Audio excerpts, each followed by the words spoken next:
Okay, hi, Ms. Klein. This is Justin Newquist from Front Point Partners, and today we're going to be looking at two companies that you've decided to invest in, Amazon and Alibaba.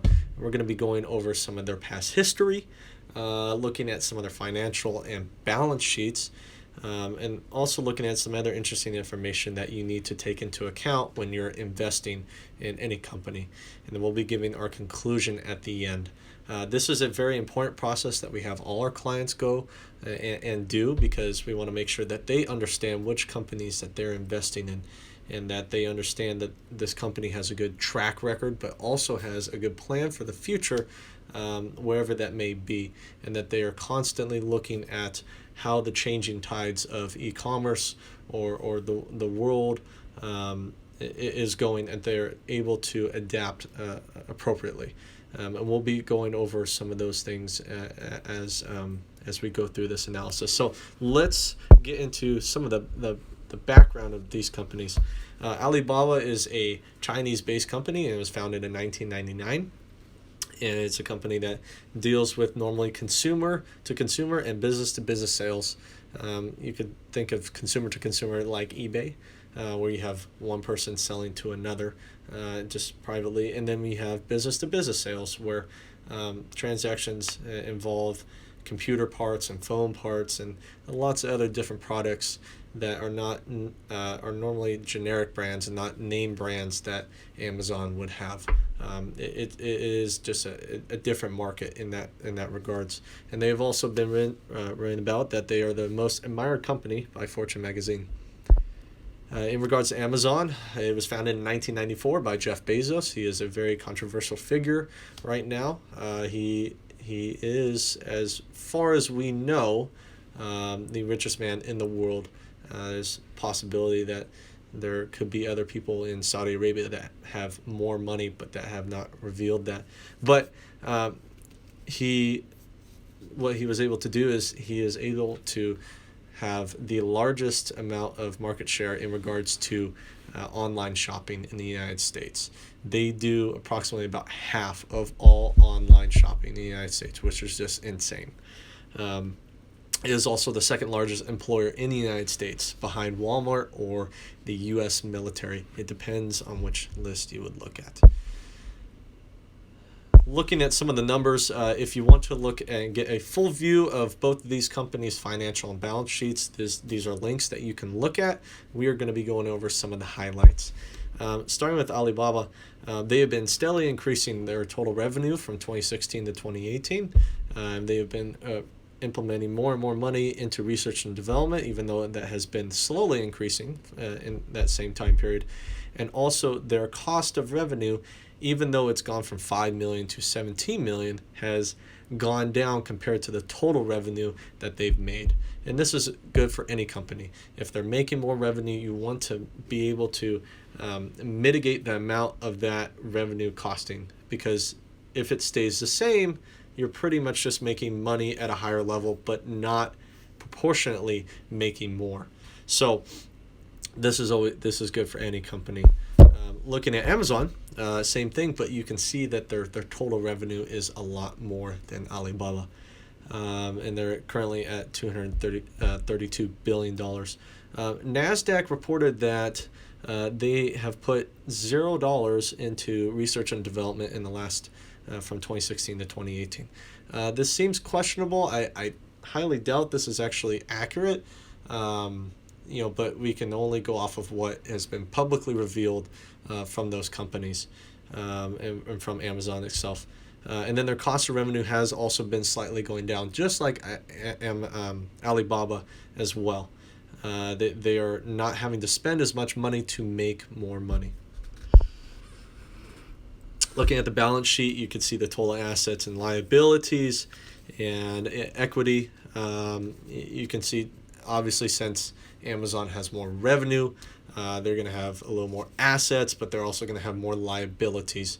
And it was just recently announced that they are continuing to reinvest, Amazon specifically, reinvest back into their Prime memberships so that they can take their Prime memberships down from 2-day shipping to 1-day shipping. This is going to start in North America very soon. And this is in response to those brick and mortar stores like Walmart, where they're having this buy online and pick up at the store. So this is how Amazon is responding to the competitors around them. Looking at some of the recent financial activity in regards to investing, Alibaba has been in the red for the past 2 years. Amazon was in the red 2 years ago, but now is in the green at $1.1 billion. This is, this is normal for companies like this. Is not something that should be too worried about. It just shows that that both companies are reinvesting back into their business. With financing, you can see there's a steady growth as well.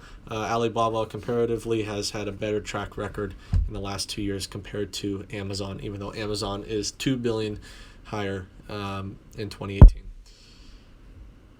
Some other interesting information that you should think about and why we are choosing Alibaba, and we will get, you may think, well, Amazon would be the better choice at this point, but kind of pump the brakes because we want to explain some other reasons, and there's one main, actually two main reasons at the end why we think that Alibaba would be a better choice. But here's a few things that you should think about.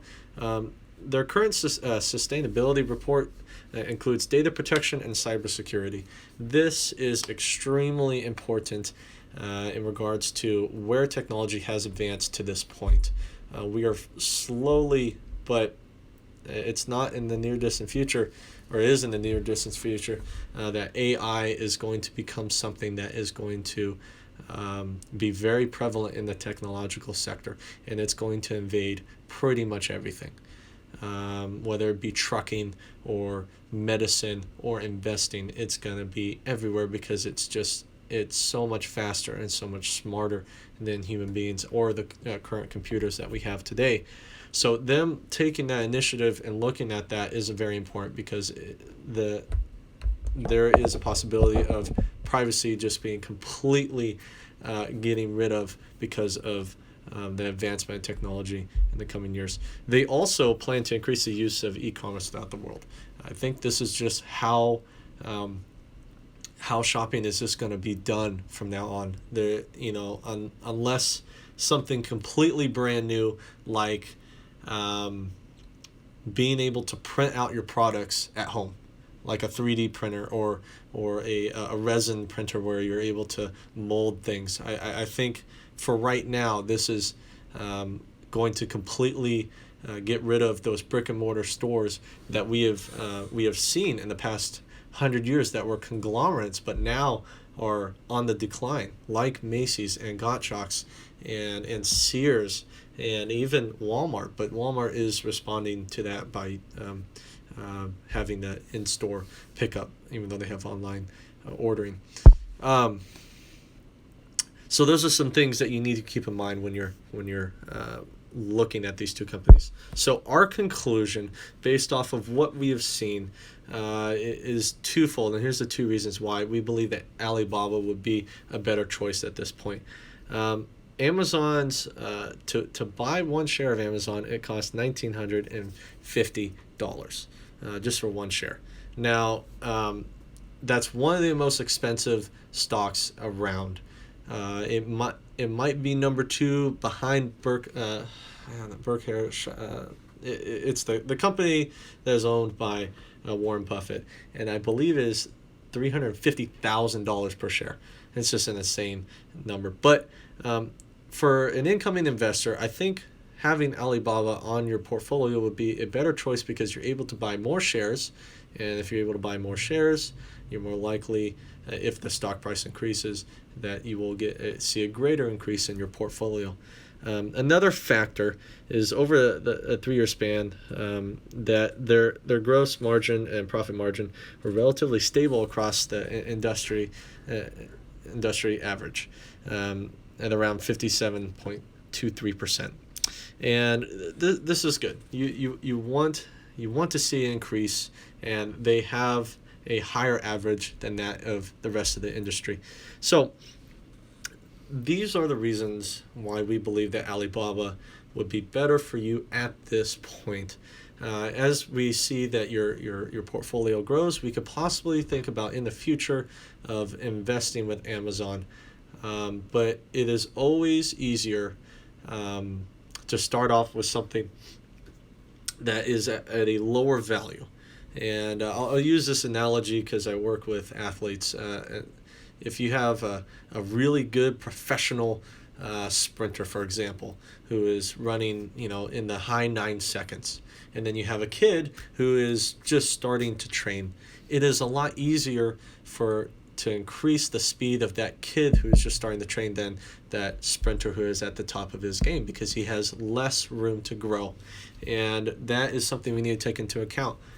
We believe that Alibaba has more room to grow at this point compared to Amazon. So I hope this helps you out, and I'm thankful that you have come on board with us and have trusted us enough with your money that we can give you accurate results and accurate reports on these two companies. So this is our conclusion. If you believe that you should go a different route, let's discuss it. So thank you very much.